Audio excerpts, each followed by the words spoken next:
The lake had been my family's retreat for generations. It's a place where mornings started with fishing lines and evenings ended with campfires.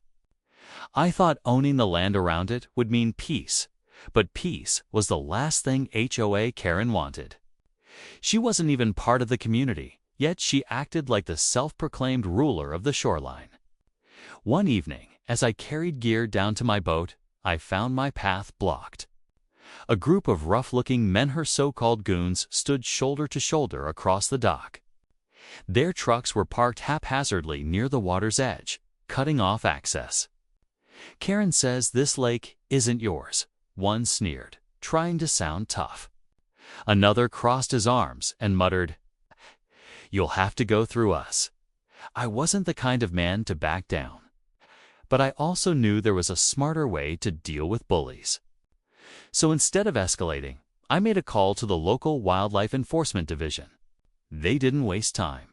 Within the hour, trucks with flashing green and gold lights rolled in, and uniformed officers stepped out, boots crunching against the gravel. Some came by boat, approaching silently across the lake, cutting off the goons' escape routes. The officers carried authority not just in their uniforms, but in their stance, firm, disciplined, and unshaken. Karen's crew tried to argue, claiming the lake was public and that I was the one trespassing. But the lead officer pulled out the official maps, pointing directly to the deeded property lines. "This lakefront belongs to him," the officer said plainly. "You're trespassing, blocking access, and interfering with legal wildlife management." The goons' bravado crumbled. Their excuses were drowned out by the sound of citations being written. And one of them even got hauled off for outstanding warrants, from a distance.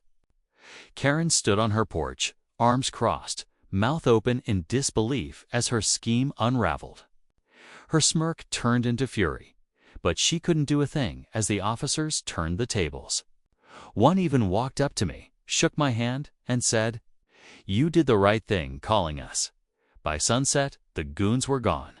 The lake was quiet again, and my boat slipped back into the water. That day, Karen learned the hard way. Some battles can't be won when the law is on the side of the truth.